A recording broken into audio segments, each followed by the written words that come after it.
My name is Johanna Goss. I'm a visiting assistant professor in the Department of Art and Art History and a scholar resident at the Center for Western Civilization, Thought and Policy, and I'm going to introduce Fred Turner, our speaker tonight. So Fred Turner is a cultural historian, and he is considered one of America's leading scholars of modern media. He has taught at Harvard, MIT, and is currently the Harry and Norman Chandler Professor of Communication at Stanford University. Since the late 1990s, Fred's work has traced the ways in which changes in computing technology and American culture have reciprocally shaped one another. He is the author of several books on media and American culture since World War II, including the award-winning From Counterculture to Cyberculture, Stewart Brand, The Whole Earth Network, and the Rise of Digital Utopianism, and more recently, its prequel, The Democratic Surround, Multimedia and American Liberalism from World War II to the Psychedelic Sixties, from which today's talk will draw from. So what I personally find so compelling about Fred's work is its interdisciplinarity and its wide-ranging impact across various fields. Whenever I mentioned to friends and colleagues here at CU that he was going to be visiting to give a talk, I would frequently hear in response, "Oh, of course, I know his work. I've read this or cited him on that," from a very wide range of different projects that he's done, from his research on Vietnam, or on the Museum of Honor Expanding Man exhibition, or the politics of the 60s, counterculture, and so on. So Fred's work is very expansive, very influential, and is deeply relevant to our own moment, and we are so pleased and excited to be hosting him here in Boulder today. Fred's talk is entitled Media Against Fascism, Then and Now, and I'm sure we're all quite eager to hear it, so please join me in welcoming Fred Turner.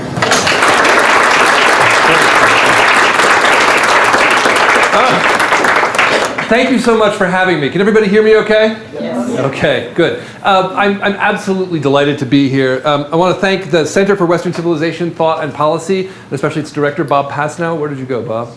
They're up there, great. For having me, for sponsoring the talk, and Johanna Goss for inviting me. I feel very, very lucky to be here. And anyone in this room who writes books or writes long papers will know that that's a very solitary kind of work. And so it's a special gift when you have a chance to speak with people live about things you've been doing alone in the room for years. Okay. So that's what we're going to do tonight. I'll probably talk for about 45 minutes straight through. Then we'll have lots of time for questions and answers.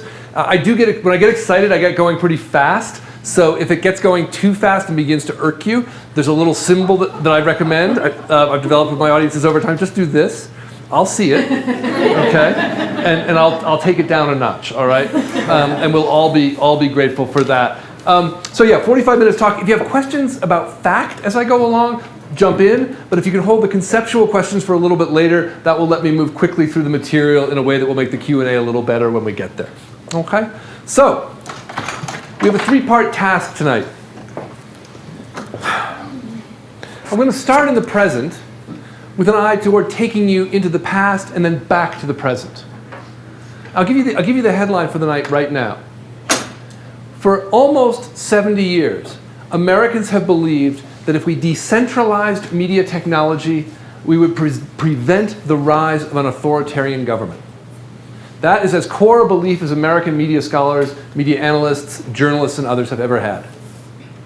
And it turns out not to be true. This is why Donald Trump's Twitter account is such a problem. We're going to talk about Donald Trump's Twitter account as a historical problem. Then I'm going to turn to World War II. World War II is the moment at which the idea that if we decentralize the media, we can keep a liberal, decentralized society viable comes to life. Many of the multimedia worlds that we inhabit today, Twitter, Facebook, and others, have their conceptual roots and some of their design roots in World War II propaganda campaigns. I'm going to take you back to that time. Then I'm going to pull back to the present, to an idea that I've been working on more recently, and it's an idea that pains me a great deal. I was born in 1961. I grew up sort of a child of the 60s, watching it. I am the child of a mixed marriage. My father was a right-wing political scientist, and my mother was a feminist anthropologist. The marriage did not survive the war, Vietnam War. But I have both sides in me, and you'll see both sides tonight, okay? I just thought I should get that off on the table, get that off my chest a little bit. Thank you. Yeah. I'm going to come back at the end to the present and talk a little bit about why, under the current conditions, the very individualism that was the heart of liberalism and that was the heart of the countercultural rebellion of the 1960s, with which I fell so in love as a child and later as a scholar, has in fact become, in part, the foundation for a new mode of authoritarian communication that is sweeping our country right now, and that is not confined to the right. All right, we're getting there. So, our leader.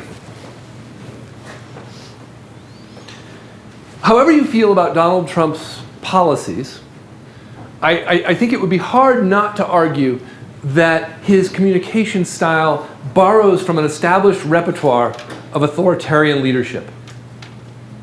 He personalizes his communication. He speaks in a way that attempts to centralize authority and charisma in his own body. He speaks against and challenges the authority of bureaucratic institutions, calls them the deep state, calls them bureaucracy, calls them inefficient, calls them fake news. He particularly challenges journalists, arguing that mainstream journalists are somehow against him, and that being against him is in fact a problem, when in fact the ability to challenge leaders is one of the core elements of a democracy. Okay. So I think the thing that I want to ask about Donald Trump is, why is he on Twitter? What is it about Twitter that works so well for him? In theory, this should not be working. In the media world that I inhabited, I mean, I came of intellectual age in the early 90s when the internet was being born, right? I was surrounded by California utopians who said, finally, we've got the internet. The world will be free. Everyone can speak. Everyone can connect with whom they want to. We'll be free in a way we've never been before. We will no longer need hierarchy. We will no longer need bureaucracy. We will build a new kind of digital community that will be beyond politics and better than politics. Turns out not to be quite so true. One of the arguments I'm going to make tonight is that the personal style that Donald Trump uses on Twitter fuses the interpersonal, emotional style common to teenagers' use of Twitter with the authoritarian ambitions common to leaders of large centralized states. And those are two things that we've always held as opposites. The centralization of the state and the promotion of individualism. We've always held those as opposites in America. And one of the things that I want to say that new media do is allow us, or at least some of us, to bring those two things together in a way that is potentially contrary to the ideals of individualistic liberalism that we once celebrated. So the question tonight is, how did we get here? That's the here for now, and I'll come back to the here at the end of the talk. I'm going to take us now back in time. First, a word about what I do. I was a journalist for 10 years until I got tired of some of the fake news. Sorry, that was just too easy a joke. Until I realized that the things that I cared most about were low and slow, and not the kinds of things that you could write about as a journalist who needed to move fast and write short pieces. So I went back to school. I've been teaching part-time. I went back for a PhD in my mid-30s. And since arriving at Stanford about 15 years ago, I've been on a very kind of consistent intellectual quest to try to understand how the arrival of digital media and media technologies has changed American culture, and how American culture has changed what we think those technologies can do and are good for. So I've written 2 books in that sequence. I'm thinking a lot about the present at the moment. One book focused on the 60s and the rise of utopian ideals. When I finished that, I went back and wrote the book that I'll be talking about tonight, which focused on a time that I never knew, the 1940s. I was raised in a time, the 80s, when, the 70s and 80s, when people said, you know, the 60s, they were great. They were the time when we finally kind of came alive. The 40s, the 50s, black and white, Cold War world, all constrained. People talked about a containment culture, repression. Well, it turns out that that's not entirely true. The 40s were a much more radical time than anyone remembers. They were a time of radical American anti-racism. They were a time of radical promotion of gender and sexual preference diversity, which no one remembers. And they were a time when Americans had to confront authoritarianism, and even German fascism inside the United States. And let's start there. Let's go back now to the late 1930s. In the late 1930s, American intellectuals and American politicians faced a problem. They looked across the ocean, they looked to Germany in Europe, and they were baffled. Until that time, Germany had been the emblem of high European culture. It had brought us Beethoven, it had brought us Goethe. It was, even more than France, the emblem of everything American intellectuals aspired to. And so the question was, how was it that such a cultured nation had fallen for this kind of small, mustachioed former clerk as a dictator? Now, today we might answer that question by talking about the chaos of the Weimar era, the legacy of World War I. But at the time, journalists and politicians actually tended to agree that the cause was a different one. It was mass media. The fear ran this way. Mass media had two properties. One, they forced you to literally act out a kind of fascist situation in which there was a single voice coming from a central location that made everybody hear the same thing and think in the same way. And there was a second feature, which was really is still fascinating to me. This is a feature that had to do with fears about the psyche. So the late 1930s, Freud had come to America about 15 years earlier. Freud is still very new. People have just discovered the unconscious. And they're very afraid that radio and cinema and even newspapers can bypass your reason, reach into your unconscious. And I know it's really weird. They tended to think of the unconscious being down here. We can talk about that. Seriously. But in any case, they tended to bypass your reason and invoke unconscious desires. In this case, they feared to follow leaders. Now, to our own ears, that may sound unsophisticated and a little crazy, but I wanted to sort of show you what that looked like at the time. So here's a poster. This is a totally different context. This is a poster celebrating the arrival of radio in rural America. I wanted to include it because I think you can see in those massive arrows the fear of the power of radio to penetrate the home, to kind of almost explosively, almost like a bomb, come down to the home far, far away. Here's Hermann Goering. There was a terrible fear at the time that mass media literally transmitted the craziness of Hitler's people to the mass audience. And so there were stories in Life magazine about the madness of Hermann Goering. Here's one that surprised me. I was back doing research in the Saturday Evening Post in the late 1930s, and I found journalists writing about 4 fascists: Hitler, Mussolini, Tojo, and Franklin Roosevelt. Shocking, no? I was like, huh? There was a fear at the time that Roosevelt was using his fireside chats to enter into the living rooms of Americans around the country and manipulate them emotionally into supporting the rise of a centralized government, a centralized state. And some folks, Saturday Evening Post is only one source. I found about a half a dozen that referred to him as the fourth fascist. So, late 1930s, we have a fear that fascism is rising abroad, but we also have a fear that it may come to us here at home. So this is something I didn't know before I started this book, and it pains me endlessly.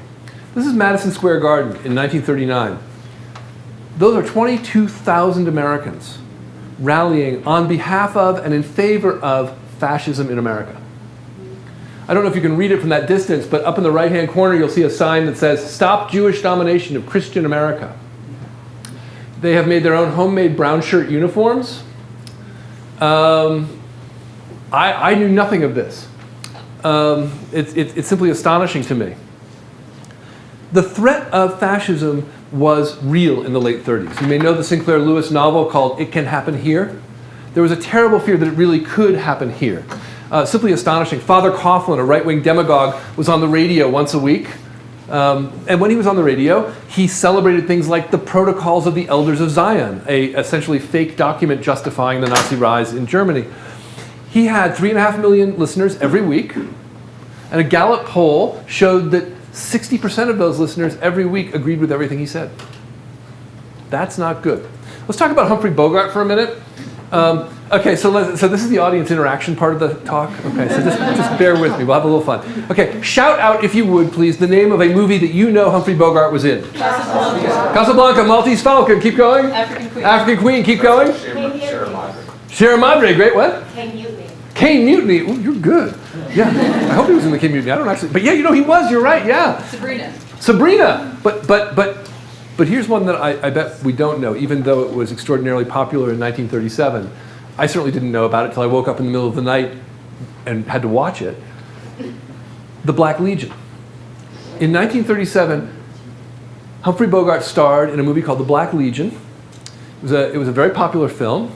And in that film, he played a black-shirted American fascist who kills his Polish neighbor because his Polish neighbor takes his job, he thinks. Sounding a little present tense, no? Yeah. And he feels bad about it. But the point of the film is that it really can happen here. And that's a film that's not widely known, has not been seen as part of his oeuvre over time. But if you go back and watch it, it will blow your mind. Because it has a fusion of a kind of authoritarianism that we associate with the rise of Hitler in Germany, and an American context that we have always associated with opposition to that rise. Okay. To give you a sense of how bad things got, this is 1939 after Hitler marched into Poland. After Hitler marched into Poland, there are 1,000 Americans marching down East 86th Street in New York in brown shirts, carrying swastikas next to American flags, and they are not booed. They are not booed. You can see the crowds. They're grim-faced, but they're not heckling. They're not heckling. So, as the war begins to ramp up, American leaders, intellectuals, politicians, journalists face a problem. Particularly Roosevelt and his circle want to do propaganda on American citizens to get them interested in resisting the rise of fascism, especially abroad, but here at home as well. And they begin to think about ways to use media to do that. And the question becomes, how can we use media if we know that mass media tend to produce authoritarian people? And there's a circle inside, there's a small group of people in Roosevelt's circle whose papers are available and whose papers I've studied, who say basically, Goebbels is doing a heck of a job in Germany. We should imitate his techniques and we will worry about the consequences later. That's one piece of advice Roosevelt is getting. Okay. Some folks, like Margaret Mead, the anthropologist here, hear about that and think, oh my gosh, that's horrifying. We can't do that. We need instead to find a mode of media that is appropriate to American individualism and that can forge an American kind of unity. All right, I have to pause for a bit of an intellectual digression. Around 1940, Margaret Mead and a group of people connected with her trained with an anthropologist named Franz Boas. Franz Boas was a proponent of an idea called culture and personality psychology. This is really important in the 20th century. Culture and personality psychology anthropology, not psychology. Culture and personality anthropology argued that every culture and every nation had a modal personality style, and that parenting, families, helped raise people into that style. So the style of parenting that you encountered as a child tended to produce, if your parents were well integrated into the society, a style of personality in your adulthood that was also in sync with the society as a whole. Some of you who are old enough may remember that counseling centers at schools were once called not counseling centers, but adjustment centers. Nah, nobody quite old enough for that here. I was. An adjustment center is where your personality was meant to be readjusted to be closer to the cultural norm. Okay. In this way of thinking, the family is the primary source for producing a particular personality type, but media continue that work as life goes on. And Mead and her colleagues argued that, for example, Germany had an authoritarian personality style that the media had helped imply. And they said that Americans have a liberal personality style. They believe in freedom. They believe in individualism. And the question was, how can we produce a mode of media that supports a democratic personality style? So Mead and 60 of her colleagues gathered together in New York City and formed an advisory committee for Roosevelt called the Committee for National Morale. And it sounds kind of sinister to us, right? Post-Vietnam, post-Cold War, it sounds kind of like Committee for National Morale. But it wasn't. It was actually led by an art historian, Arthur Upham Pope. Art historians in the room, let that be inspiring. You too can lead a revolution, just saying. Okay? And it brought together 60 of America's finest intellectuals, journalists, people like Gregory Bateson, who was actually British, Margaret Mead, Gordon Allport, a very senior psychologist from Harvard. They would later go on, this group would later go on to have an impact on cybernetics and the rise of computing. I'll save that story for later. But they come together in order to design media that they hope will produce a democratic character. So let me just take a moment and think about what a democratic character is, because it's going to come back to us as we enter Twitter later. This is what Gordon Allport wrote in 1942. Germans, he was afraid, had a fascist mode of morale. They could bind together in this seemingly invincible, blitzkrieg kind of unified fist. How were Americans going to resist? They needed to find a kind of unity that allowed for their individuality. Gordon Allport tried to describe what that was from within the committee. There are two key words here. The first word is personality. The central citadel of resistance to fascism, according to Allport and his community, was inside the individual, in the individual personality. This is really important. In the 1960s, people say, is when politics became personal. That's not right. This is when politics becomes personal. This is when the personality becomes the foundation of American political life. I would even go so far as to say this is where identity politics starts. That's a longer conversation, but I will go there. The other word that's very important here is the word coordination. In the fascist model of doing things, you had top-down bureaucracies, centralized states, centralized authority and power and modes of communication. In a democratic society, you were meant to have free individuals who could collaborate together and who would not be managed in a top-down authoritarian manner, but who would be coordinated by experts. Facebook. Sorry, I got a little ahead of the story there. Just checking. Yeah, so you should be feeling the chill of Facebook here. Okay. So the question was, what kind of media could we design that would actually build that world? All right, the crowd that I'm talking about here weren't media makers. They were sociologists, they were journalists, they were writers. Luckily for them, they were in New York in the late 1930s when a group of refugee Bauhaus artists had just arrived. It's very convenient, and the social world is pretty small, so they all meet them. Okay? And in particular, they meet a guy named Herbert Beier, who arrives in 1937 with Walter Gropius and some other folks. And Herbert Beier is a fascinating figure. He developed the all lowercase typeface that many of you still use, maybe not knowing it. He also went on to help found the Aspen Institute and turn all of Aspen into what it is today, the sort of Aspen gatherings. He's one of the responsible folks for that. He worked with a guy named Walter Papke at the Container Corporation of America and helped create Aspen. When he came over, he brought with him a very developed theory of media and its power to transform. And this is what it looked like. He created something called the diagram of 360 degrees field of vision. I know it sounds tremendously dry, and it was a model for museum display.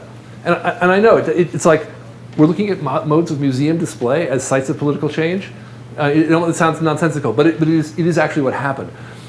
In the 20s and 30s, with some exceptions, some fascist art, some surrealist art, display techniques were really basic. You generally would have a picture at eye level. You would look at the picture, have an encounter. Okay, great. Move over to the next eye level picture, have an encounter, and keep going. It was like a ring of eye level pictures. Beier said, no. What you want to do is build a visual environment that surrounds the individual so that they can move freely in that space and select the images that are meaningful to them. The ring structure, he thought, was authoritarian. He thought that was the museum designer directing your attention too much. And he wanted to free you. He was a gestaltist, and he believed that if you could integrate all of these images into your personality, you would form an individual personality that would in turn be strong enough, in 1935, to resist the pressures of Weimar economic chaos. This person, so strengthened by images, was to be called at the time the new man. All right, Fast forward 2 years to 1937, he arrives in New York. He really needs work. He needs work really badly. And he's quite content to take his very developed theory of the surround space and turn it into a theory for producing democratic Americans. In Germany, this was designed to produce the new man who would be strong enough to resist the chaos of Weimar in the Weimar era. In America, the same perceptual techniques were meant to produce democratic citizens. He very quickly partnered with Edward Steichen, who is a very important photographer. You'll know him. He goes on later to found the Family of Man. And together with Steichen, he begins to design propaganda exhibitions. And this is the first and one of the very most important. This is 1942 at the Museum of Modern Art in New York, and it's a show called Road to Victory. To us, it may look like a fairly ordinary show, but to the people who saw it in 42, it was a revelation. You can see giant images. You see a text by Carl Sandburg, the poet. You see large native citizens. You see here a little wing in which you see an image of Pearl Harbor. You see a farmer saying, "War! They asked for it. Now by the living God, they'll get it." And you see Tojo giggling down here. So clearly this is a very manipulative space. But to the people who saw it, it was quite different. This is what it looked like from overhead. This is the design. And you can see that it's a road down which you move freely, selecting the images that are meaningful to you from below and above. Now, of course the images have been selected for you by Steichen and Beier. Okay? This is what coordination looks like. Oops. Sorry, again, Facebook. But you are free. And what I want to get at is how people perceived this at the time. 80,000 Americans came to see this show in 8 weeks at the brand new Museum of Modern Art. That was a big deal at the time. Everybody reviewed it, and they said things like this. This is the New York Times reviewer. "I think no one can see the exhibition without feeling that he is a part of the power of America. It is this inescapable sense of identity, the individual spectator identifying himself with the whole, that makes the event so moving." This idea of identifying yourself with the whole, but not melting into it like fascists do, is a really important distinction. You have the agency to identify who you want to connect with. You are not like a fascist suddenly obedient. Another critic made the point even more directly. This is a woman who wrote for the Springfield Sunday Union and Republican. "Road to Victory does not mold the visitor's opinions," she writes, "for that word smacks of the fascist concept of dominating men's minds." This is very particularly an architecture of liberation.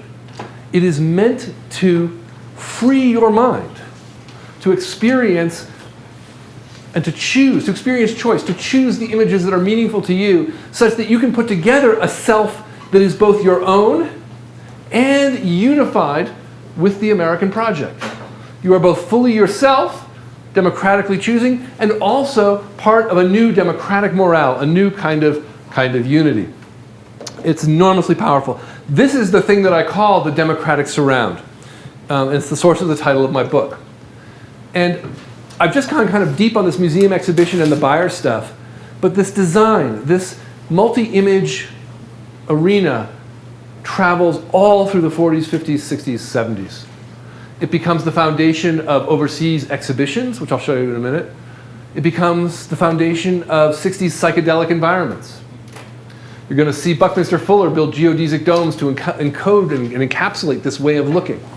And it carries with it the hope that if we just deploy media properly, if we break them up, if we decentralize media, if we put media in an environmental but fractured mode, we will free people to be democratic individuals. So, the form travels two roads to the 60s. One road is through propaganda expositions. Not widely remembered now, but starting in the late 50s, there was a whole run of American propaganda expos overseas. We were competing with the Soviet Union for the attention of potential allies, and we built multi-image environments, I'll show you an important one in a moment, designed to help us do that. The other way that it travels to the 60s is through art worlds, through folks like John Cage and Buckminster Fuller and Black Mountain College, many of whom also had a great deal to do with America's Cold War propaganda enterprise. So let's look at the expos first. This is one of the most important expositions. This is 1959 in Moscow. This is the American National Exposition. And it's a great story. Khrushchev came to the US and somehow got interviewed on television. And he was sitting there and he got really angry. The interviewer was pressing him, you're not free in the Soviet Union. And Khrushchev said, the hell with it. If you let me have an exhibition of Soviet things in Manhattan, I'll let you have an exhibition of American things in Moscow. And the deal was done. There was an exhibition of Soviet sculpture, art, machinery in Manhattan, pretty widely attended. Lots of beautiful stone sculptures of Marx. It really was hideous. And America went nuts. American corporations, the United States Information Agency, the White House, all collaborated to produce in Sokolniki Park, a central park in Moscow, a massive building, grounds, display, commercial fair, all of it.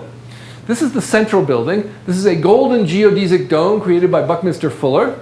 And these are 7 screens, altogether about 200 feet across, designed by Ray and Charles Eames, on the principles laid down by Herbert Beier. Okay, so here's the creepy part. So I was in the United States Information Agency archives, and I found a declassified document that described what this room was supposed to do. These exhibitions, the document wrote, needed to work like therapy. Propaganda should be like psychotherapy. We should identify the relative state of health of the target populations, meaning their degree of attachment to democratic ideals. We should then stage what they called a communicative intervention, which is what you're seeing here, build a media environment in which they could experience the principles of democracy, choice, perceptual freedom, the freedom to move, the freedom to associate as you wanted to. And then what we should do after that is test to see if in fact they have become more democratic. And this process goes on all through these environments. So here's what the communication intervention looked like. This is what happened when you entered the dome. That's a bit of the family of man here. You can see the glimpses of the USA over there. Those are Russians going in. The event also offered things like the chance to ask a computer questions about America. So this is a RAMAC provided by IBM, and it was a computer that had answers to 4,000 questions pre-programmed, which was great. The Russians loved it. That's a Russian-speaking translator at the top. So a citizen would ask the translator a question. The translator would type it into the computer would print something out. But here's the glory of it. What do you think the computer was really doing? Capturing the questions. Yeah.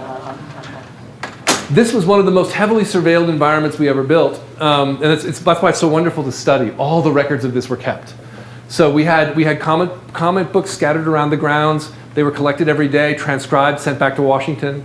We had 20 college students who spoke Russian who were allowed to interact and be guides to the show. And they would stand around. The Russians were amazed because they could ask these folks anything, and they would tell them anything. They would answer their questions. And a number of them were African American, which was also interesting for the Russians. It was the first time, they thought that black folks were completely imprisoned in the US. They were amazed we had, black Americans speaking Russian. And so they could ask anything. That was great. At the end of the day, the translators reported back what they had been asked. So a lot of companies brought goods to the show, and they kept very careful records of which goods were stolen. Yeah. So we didn't know much about the Russians at that time. We really didn't. And the show was a chance to learn.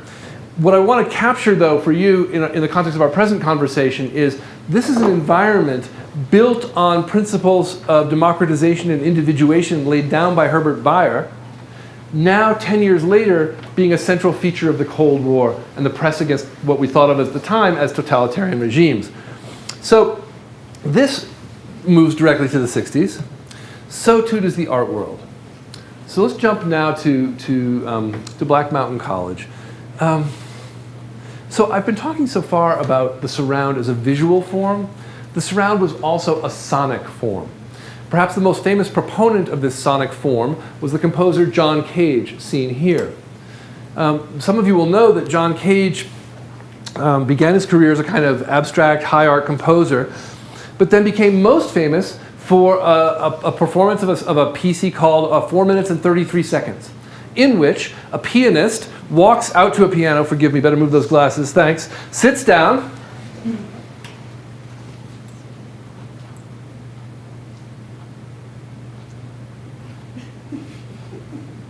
and sparks 4 minutes and 33 seconds of silence. Nothing happens. At one point, he lifts up the piano table, the piano top. That's it. Cage's point was that what we needed to do was create surrounds of sound and help our senses adjust to the fact that music was not something that should be centrally delivered to us in the sonic hierarchies of the German Beethoven, but instead should be something that we do with our ears all the time. We should move through the world hearing the sounds around us and integrating them into our psyches. Cage, it's not widely remembered. He's often thought of as a kind of 60s guru, and he is, but he's deeply invested in the 40s, and particularly in the Bauhaus ideals. In 1941, he actually teaches for a year with the new Bauhaus in Chicago, and that's where he learns surround theory. And he brings it to bear for the next 20 years in interesting places. The first and one of the most important places is Black Mountain College. Black Mountain College we've often thought of as the home of avant-garde art in the Cold War, and it was that. It was also a hub of, believe it or not, democratic theory. In one of my happiest archival moments, I found a student schedule for a 1952 summer class. It was absolutely amazing. Guess what they took? This just blow your mind, right? Architecture with Buckminster Fuller, composition with John Cage, dance with Merce Cunningham, painting with Willem de Kooning. That was their class list. I mean, does that blow your mind or what? I mean, it's just incredible. Okay, so almost every history of Black Mountain College stops right there. But the thing that they don't talk about were the other two classes this person had to take. One class was on culture and personality anthropology, and the other class was on the democracy process at the United Nations taught by a member of the United Nations. Black Mountain College was meant to be a site for training in becoming a democratic citizen. And the founder of this version of Black Mountain College, a guy named Rice, talked about it as a democratizing place. And the arts were meant to be tools for creating democratizing citizens. They were meant to be married to democratic theory as expressed at the United Nations, as expressed by culture and personality anthropologists and the like. So that went on during the year. Bobby Rauschenberg was there. Lots of people were there. But what I wanted to show you was the summer of 1952. Here's John Cage playing music. I'm not sure who that is dancing. Robert Rauschenberg is there then, but I don't think that's him. That's Merce Cunningham over there next to Buckminster Fuller. And that's Buckminster Fuller in one of the first attempts to design the geodesic dome. They're all there that summer. And something happens that summer. In 1952, they stage what has often been regarded as the first happening. What happened? Nobody really knows. It's actually really hard to find out. But something like this happened. They found a room. They invited people into the room. Somebody climbed a ladder and read some poetry. Somebody sat down at a piano. A dog ran around the room. And at the end, the host placed teacups on the chairs. Right, so like, why is that meaningful? In what world is that meaningful? That event sparked an entire genre of art performance that we still have with us today. And the question is why? Why would that matter? I mean, to me, it just seems like kind of a wacky thing to do on a sunny afternoon, right? I think the answer is it seemed like an exemplum of the kind of thing that Herbert Beier did. We are so free here that we can take anything and surround ourselves with it and make choices about it and practice making our own choices together in a way that represents the American ideal, the democratic ideal, even at the peak of the Cold War, even while the Korean War is going on. We are so free that we can turn anything into an emblem with which to interact and produce our freedom. We will build a free environment and be a part of it. So, in the late 50s, Cage takes the notion of the happening and brings it to New York. Starting in 1957, he teaches composition to people like Alan Capro and Dick Higgins, who will go on to found a series of performance art pieces called Happenings in the 1960s. And anyone in the arts will know them. I talk about them in a moment. As we move through this moment in time, though, I want to mark a sadness.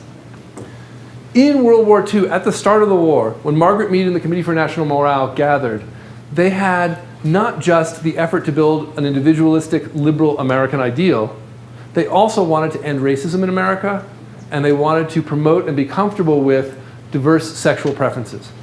I was always told that the America of the Cold War was ferociously racist and closeted. And both of those things are true in part, absolutely. But the 40s are a time when Margaret Mead and her colleagues are saying, no, look, racism underpins Germany. If we're going to go to war with Germany, we need to take account of the racism in our own country that is also Nazi-like. And we need to end that. So Margaret Mead's teacher writes a fabulous book, Ruth Benedict writes a fabulous book called Race and Politics in this period, 1941, bestseller, forgotten today, ferocious critique of American racism. The other thing that happens is that, how to tell this story? Sexual preference issues are still sort of a don't ask, don't tell kind of thing, but they're much more open in a way that we don't have today that I'm aware of. John Cage and Merce Cunningham are virtually married. Margaret Mead is polysexual. She basically sleeps with everyone she writes with. And Roosevelt knows this. And this is part of their world. And I don't know if it's just an aristocratic privilege, but they're certainly comfortable being out to one another in a fascinating way in American intellectual and political elites in this period.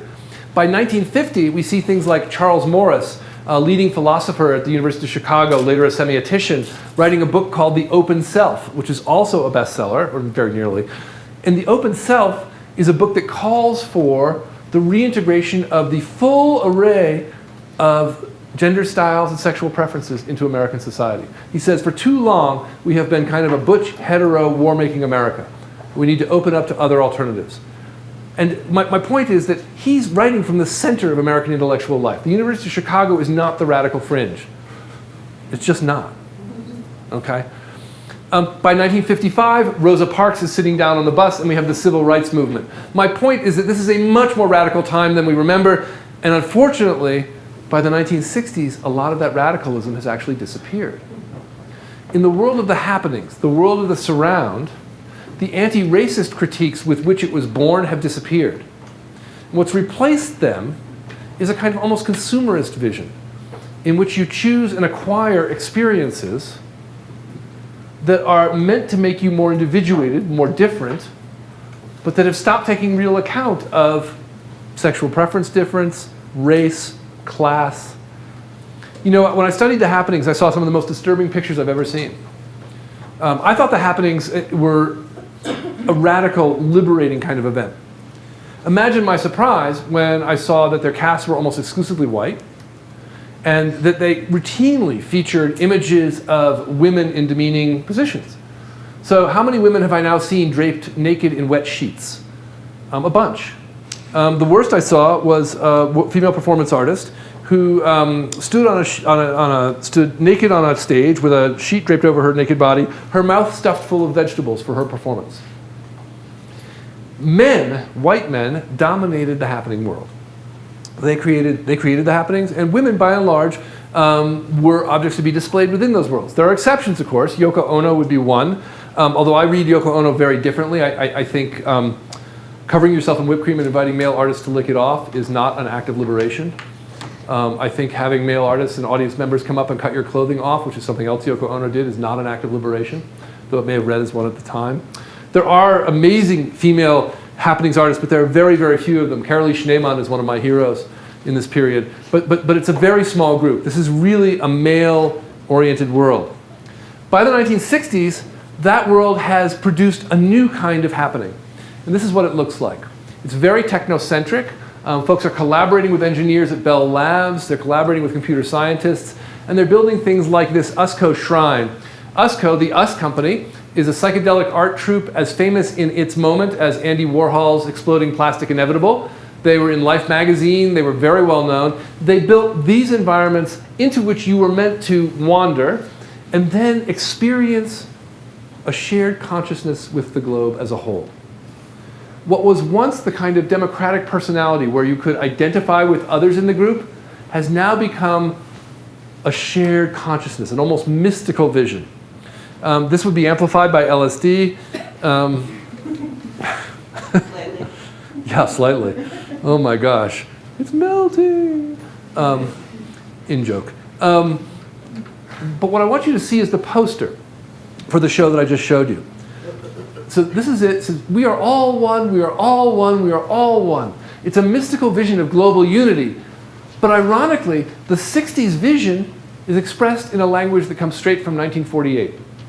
That's global humanism from 1948, repurposed now as mystical, artistic license. Okay, so the democratic surround of the 1940s opens the door to this mode of performance in the 1960s, which in the 2 decades after the war loses its anti-racist edge, loses its gender diversity edge, but also opens the door to cyberspace and cyberculture.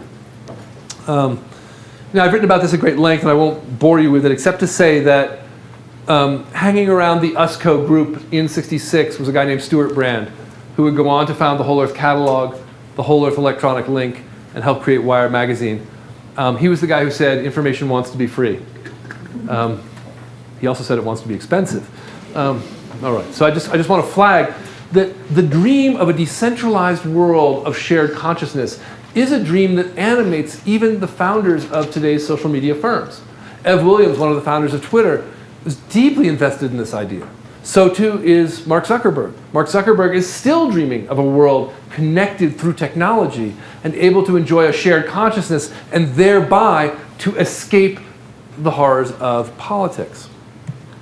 Which brings us to this question. Why a return to authoritarianism now? Why are we seeing authoritarian rhetoric, challenges to institutions, hyper-individualized behaviors from our president and from others? Why are we in a world in which a president can even maybe sort of kind of just kidding jokingly say, you didn't clap for me? That's treasonous. Imagine what George Washington would say if he heard that. Imagine. How did we get there? Well, some of the answers are broadly historical. The right has deep roots in America. But I actually don't think that's entirely it. I want to focus on the media piece. One of the media pieces that matters is simply that we have a new and partisan media establishment. We have folks like Sean Hannity who see themselves very much as agents on behalf of a particular point of view. I would argue that they have spawned like agents on the left. I'm a very big fan of CNN, but I have seen reports there that read less like reports and more like juggernauts.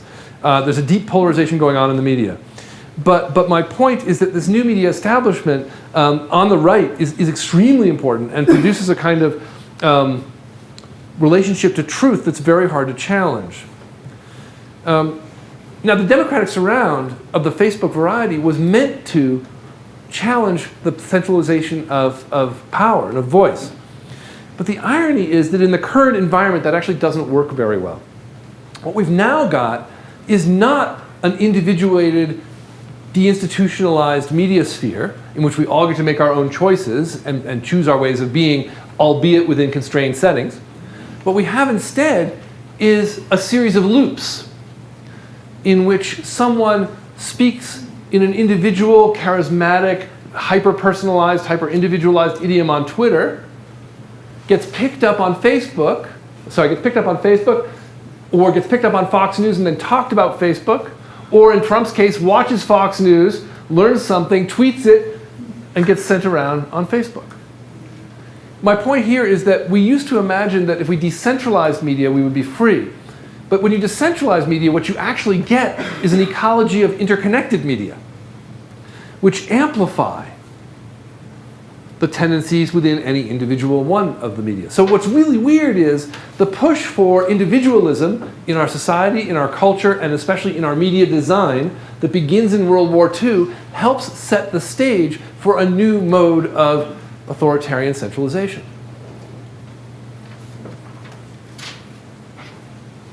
And in this mode, the very thing that terrified the American journalists, intellectuals, and political leaders of the 1940s has come back. Personality has once again become a weapon.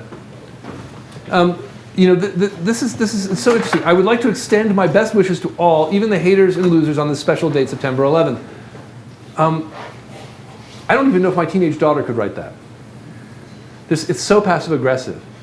It's so personal. It's so much in the idiom of Twitter And yet it's doing the work of getting inside our homes, getting inside our heads. I don't know about your Twitter feed. My Twitter feed comes with people like Donald Trump, to whom I do subscribe, right next to my daughter and my wife. Suddenly, Donald Trump is in my head the way that Franklin Roosevelt might once have been in my living room. And this is what really scares me. What really scares me, something I think a lot about now, is that the foundation of liberal America, the hunt for individualism and the sense that we need to be freer and more ourselves, especially the expressive version of that dominates Silicon Valley. The idea that what we need to do is build better and more expressive communities so that people can express themselves more freely and be more individualistic, be more themselves, that will actually make a more democratic America. On the contrary, I think it is already showing that it will produce a more chaotic America and one in which charismatic modes of leadership associated in the past with fascism may come back.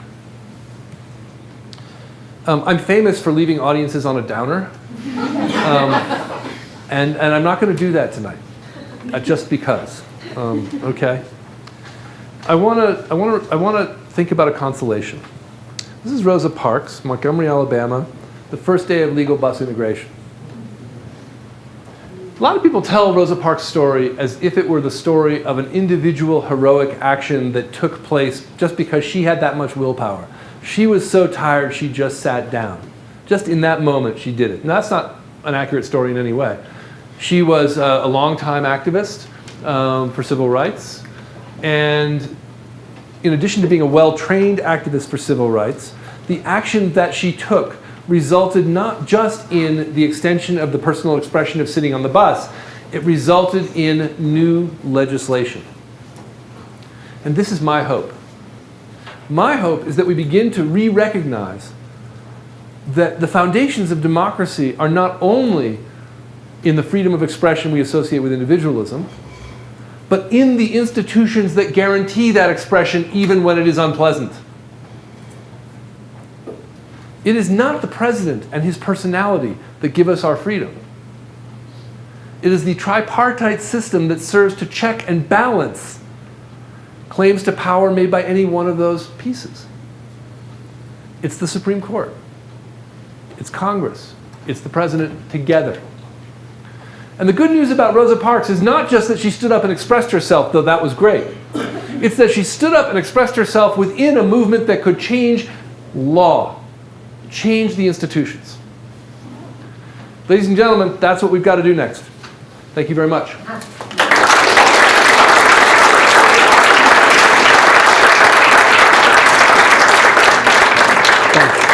So I'll take my own questions and just do Q&A from here. Yeah, go for it.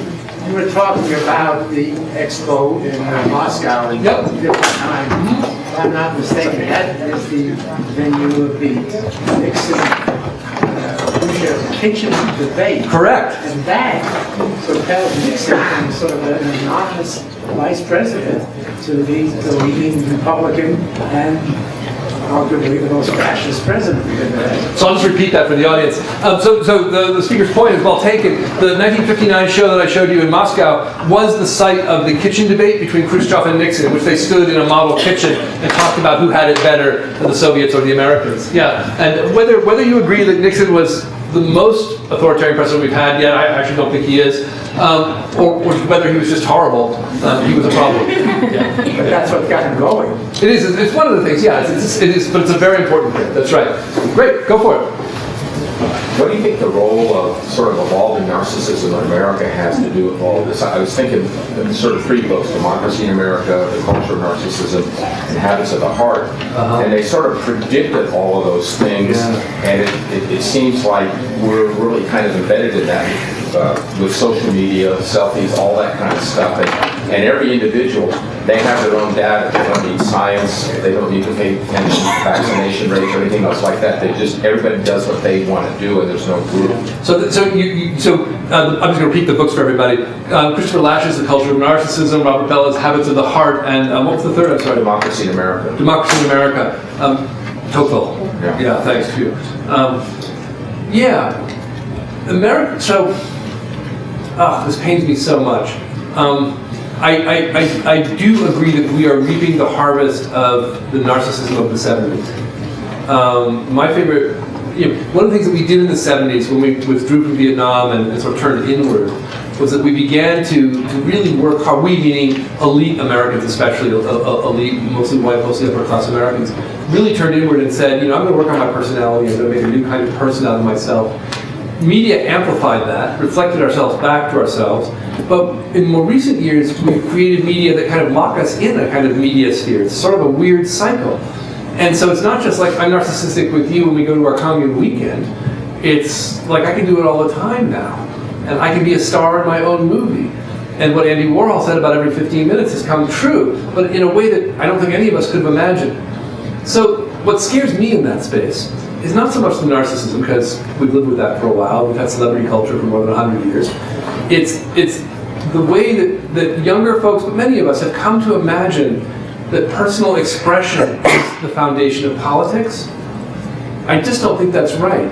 Learning to speak your truth with others like yourself is a piece of politics. But if that's all you do, then you lose the ability to collaborate with those who are different from you, which is the essence of politics.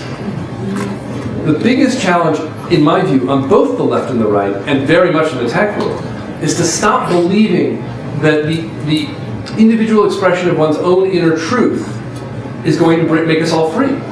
It's not. It's going to make us loud and fractious.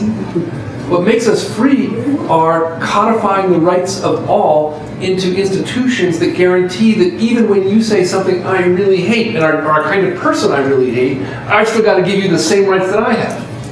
That's where democracy lies. And so my problem with the culture of narcissism, is that it has achieved the kind of power you described. And in our culture, we're losing the ability to talk about how institutions work, or to do the kinds of debating that make institutions work. And in my view, it's institutions rather than voices that sustain democracy. I saw a hand there, and then I'll go up to you. Yeah. Oh yeah, I was just, first of all, thanks for the talk. Thank you. Really great. And as kind of like a student of art of the 60s and 70s, you touched on a lot of things that like keep me up at night. Yeah, great. Me too. But I just wanted to like throw out one of my kind of opinions about the internet that might be like a crank opinion, and maybe you can respond. I'll be right home. Already have to a large extent. But so this kind of dream of like a decentralized democratic media that kind of the internet promised, that was really, I feel like, a lot of that energy came from the 90s, in which you had to like, if you were going to engage with strangers, you had to go to like a bunch of different message boards or chat rooms or blogs.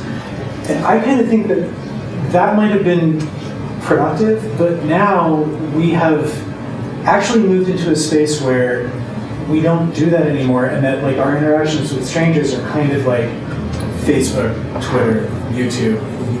Like 4 or 5 websites is all we do. And so they're under these roofs, and these roofs are sort of like governed by all the same algorithms. And so it strikes me that this is actually not particularly, it seems highly centralized and not actually democratic in any meaningful way. So you don't sound like a crank to me. I'm trying to find the right picture to show you.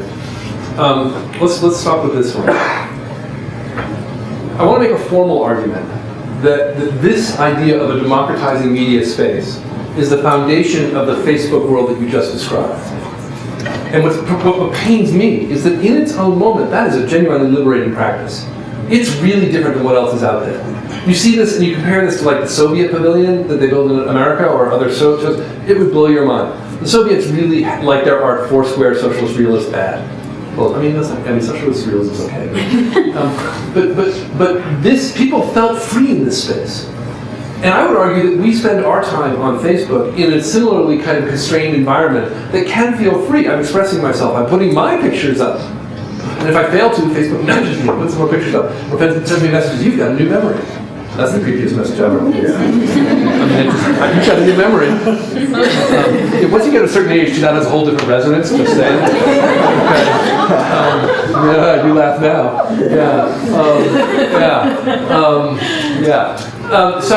But this is the formal basis of that. The problem is, right, the same move that these guys made to get free is tangling us up now. By turning to personality as the foundation of political difference and change and unity, they helped, I think, disable, in a weird way, our political language. And this is on the left. I'm not even talking about the right here at all. This is on the left. We began to talk about personal expression in a way that was enormously freeing if you lived through the 60s and 70s. We gave rise to feminism, it gave rise to gay rights and queer rights, ACT UP, all things I treasure. And yet, the reasons those things worked, I think, is because they changed actual laws. And this world has no language for law. And in Facebook today, the people who run Facebook, they're engineers. And their solution generally, there are exceptions, but their solution generally is build a different environment, change the infrastructure, because infrastructure is how we do politics. What we need to do is get the infrastructure right, expression will follow, and then we will be free.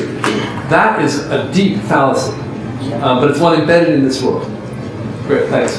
In the black shirt, no, Okay, thank you so much as well. And I'd like to highlight another tradition that's running through this story, and I'm curious if it helps address your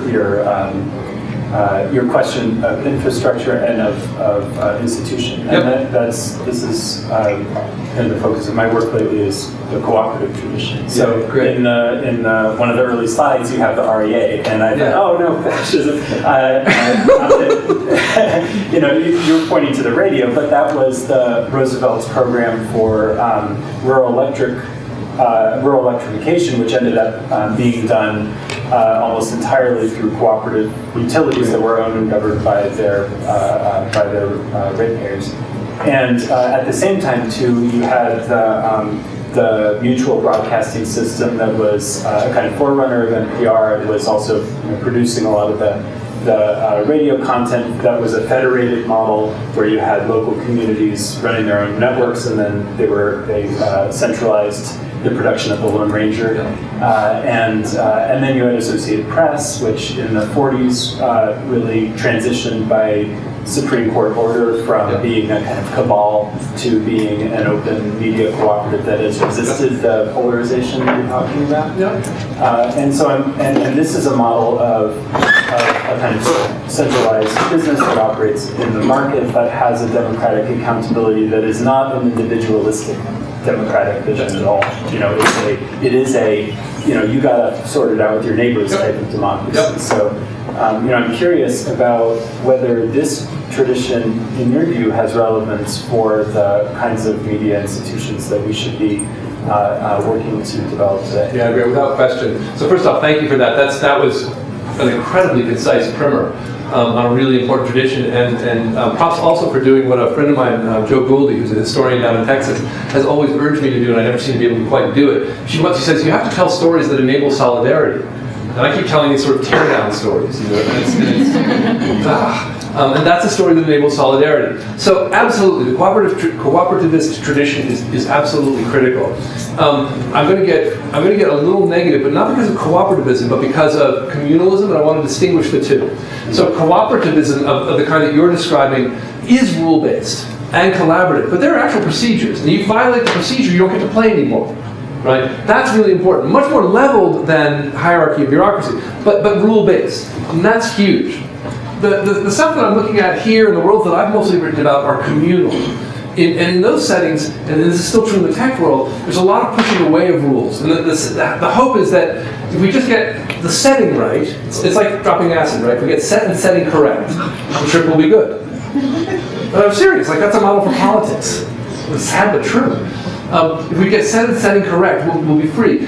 And the communes that I studied, and then communal modes of working that I've seen since in the Valley, are absolutely horrible.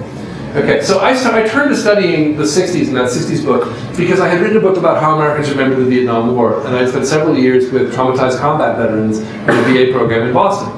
And I was brokenhearted. I was just brokenhearted by what the 60s actually was. And I wanted to find a project that would be cheery, but also about the 60s. So I thought, communes!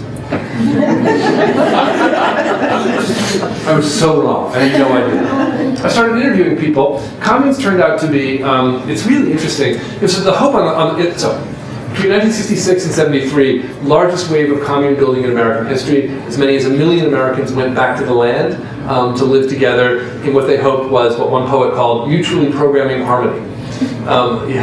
Richard Brodigan. They wanted to They wanted to get together and escape politics and come to a shared consciousness. And in that shared consciousness, build a polity that was based on shared mind and not on rules, not on bureaucracy. Well, in those spaces, it turns out, after many interviews, what emerged instead were all the bad norms that they had wanted to escape in the suburbs in the first place. So communes in America, as many million people go back, almost exclusively white, almost exclusively middle and upper class, very much male-dominated and heteronormative. Stuart Brand's wife at the time, Lois, told me about how they used to go to communes together. She said, yeah, we used to go to communes. Stuart would go to the big room and have really important conversations, but I'd go out back with the women and we'd put like bleach in the water so that people didn't get sick. That's what I saw. So they were, in the end, among the most racially segregated, heteronormative, oppressive to women's spaces I've ever seen. They're really awful. Okay, fast forward to Silicon Valley. Silicon Valley is a world that obviously has a contractual component. These are corporations with contracts. But the valley itself is a world where it's very contained in space. And people say things like, I don't work for a company, I work for the valley. So your social networks are absolutely central to how you proceed. And your social networks are not organized around bureaucracy, rule, or contract. They're organized around affinity, around cool, around charisma, around all the things that communes are organized on. And I would argue they tend to reproduce many of the prejudices that otherwise afflict our society. Which brings us back to cooperativism. Cooperativism, I think, is an absolutely terrific alternative. And my own sense of the groups I would tap might be a little bit different, but I think they're terrific. And you can see cooperativism working in Spain, for example, a series of other sites. This, I think, is another challenge for Americans. Can we find a way of talking about doing things together that is rule-based without invoking the great fear of hierarchy that so plagues American society? We're still locked in this way of thinking from World War II. There's big bad bureaucracy, big bad hierarchy stepping on us, corporate, state, whatever, and then there's free individuals running wild. And in fact, there's a whole middle range, and it's the middle range we live in. So anyways, thanks, keep doing the good work. Let me just check, I'm just trying to be good about sides. Okay, back to you. Great, thanks, yeah, good, thanks. So in that same thought, in the 1930s and 1940s, a large portion of the United States public were starving to death. And so in the 40s, there were landowners that were wealthy or apparently wealthy, growing food for people. They did a chicken in everybody's pot. So we started feeding people. And then we started vaccinating people.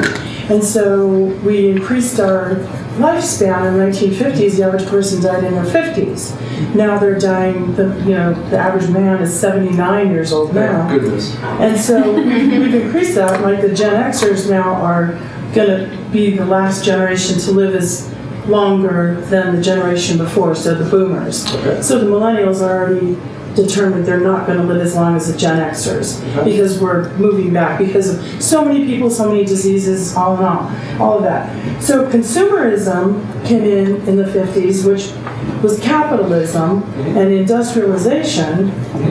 And so if you have people that can lead or companies that you support, and you have social networks like every single app that you use on your telephone, on your computer, they'll have privacy agreements, user agreements, which nobody reads. So then we all subject each other to these things. And so who's leading who? I mean, with individualism, then you have to have the whole community saying, okay, you need to work to feed yourself. Or everybody can do something unless you're in a coma. And then even if you're in a coma, you still can give your body to science so people can learn. So I love where I think you're heading. Can I take up where I think you're heading? So I've been talking as though there weren't a benevolent kind of leadership, and I don't think that's correct. I want to be very clear on that. Leadership is absolutely important. I actually think one of the things that I love about the 40s and 50s, which is an era that I do actually love, is that in that era, corporate leaders saw themselves as servants of the public. And they saw that as the job. I run my company so that my workers and our clients can live well. And I don't take a salary that's 300 times what my workers take. I take a salary that's 10 times what my workers take. And I buy art because I think, and I put it in public plazas so that people can see it and have a nice public space. What I see inside Facebook and other places, I've spent a lot of time on Facebook recently, is a very different understanding of what the public is. And it's much more what you were describing. It's a world in which we are all individually enabled through our communication technologies to find the leaders that we want for a minute. That's terrible. That's actually... Yeah, it's like this blinders. Yep. I mean, recommended for you on Amazon. Yeah. You Right. look at one book for somebody you want to buy something for, and then they recommend all these things for it. No, it's like going into the largest library in the entire universe and only being able to see this much of it because that's what their algorithms have now determined. No, it's like being trapped in Kids R Us, right? It's just, it's sort of awful. Kids are getting dumber. I'm sorry. It's like they're not reading. I'm sorry. I was pretty dumb. I mean, It's okay. I'm just thinking about how dumb I was when I was a kid. Broad statement, but at the same time, it's like we're not reading as long. We're not doing long-term journalism. We're not doing. Let me propose some solutions out of the mid-century that make me a total dinosaur in some of my worlds, but I'll say them anyways. I think the challenge is to harness the anger that you very rightly are bringing to bear and the insights into the world that we have made that you are very rightly bringing to bear, and to turn them back toward a kind of building that was routine in the 40s and parts of the 30s. And it's a building that may be cooperative. It may be a cooperative, collaborative, community-based building. It may be a civic building. The word I like best these days, the word I almost recite it like a mantra to myself when I get so upset about the things that you're describing, is the word civic. Civics is something that used to be taught in high schools. It would be nice if we taught that again. And it would be nice if we took, if we helped people learn how to be public with each other. A very basic set of steps. You take a couple very basic steps right off the bat to do that. Step one is go talk to your neighbors. We have a monthly group in my town now that meets to talk about how to take action. Get involved in a very local movement. My own personal favorite cause in local movements is hospitals, because hospitals are the last place you want a loosely organized social network to be doing work. Imagine having your appendix taken out by a Facebook group, right? You see where I'm going, right? It's awful. You want hierarchy, you want bureaucracy there. Libraries, work to support your public library. Vote, vote, vote, vote. Run, run, run, run. We have institutions. One of the things that's a legacy of the world that I've been describing on both the left and the right is a dissing of our institutions. On the left, it's like we have to be free because we have to be ourselves, and our institutions are keeping us from being ourselves. On the right, state's oppressive, it's constraining business. Business is what gives us jobs, it's what makes us free. On both sides. The state remains one of the few institutionalized sites for voicing the public good for the public as a whole. And celebrating that doesn't make you a communist. It doesn't make you an advocate for a single-party state. And I'm not an advocate for a single-party state, but we need a strong state. How else are we going to build highways? I'm sorry, but the Ford Motor Company is not going to build me a highway. And if they do, they're not going to maintain it. We need the state to be part of our lives, and we need to be part of the state.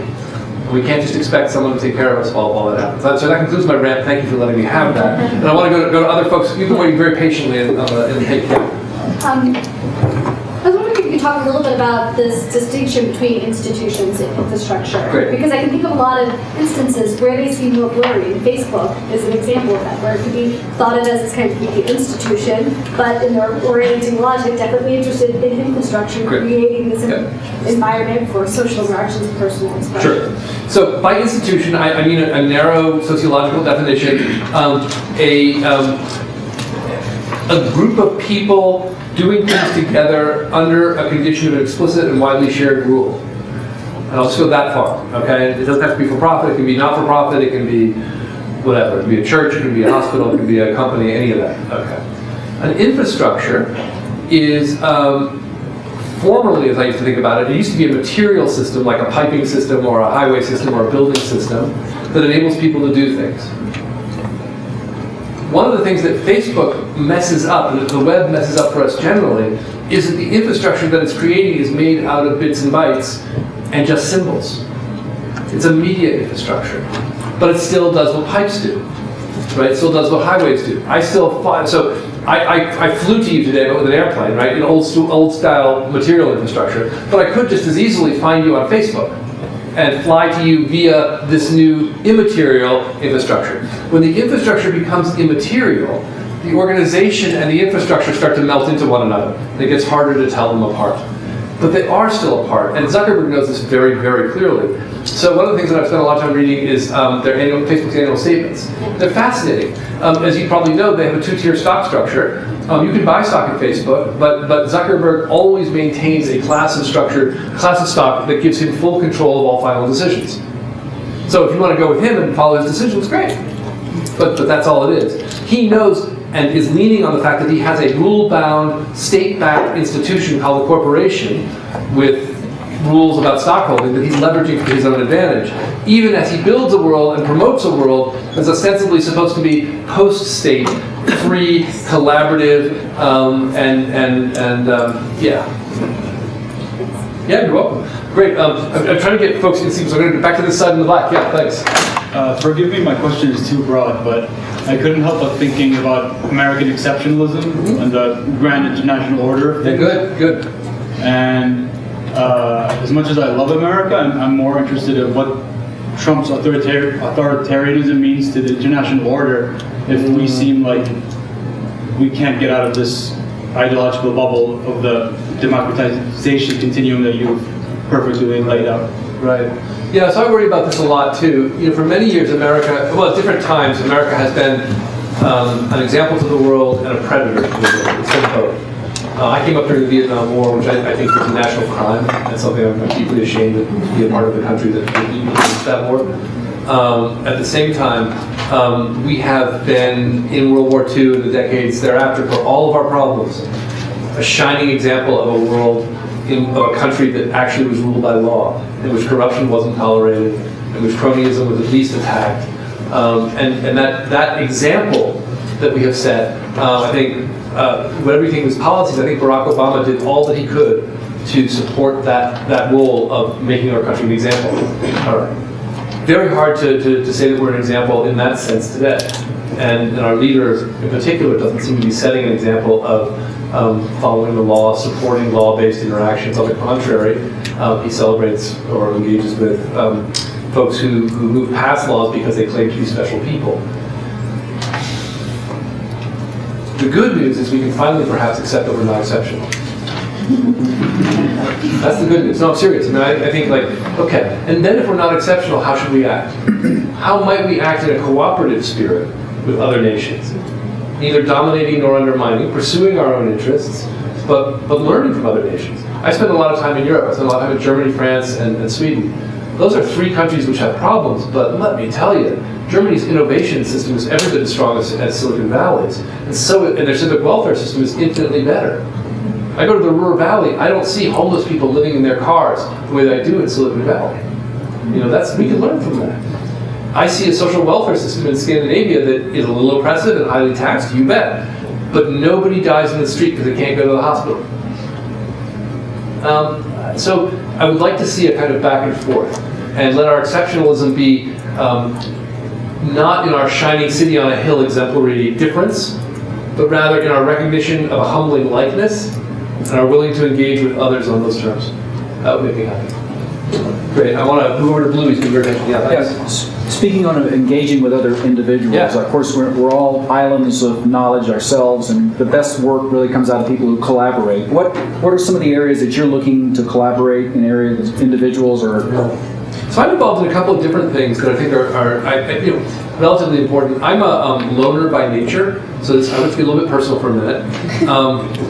I try really. So I'm at Stanford, which is a super collaborative institution. The boundaries between Stanford and Silicon Valley are completely porous.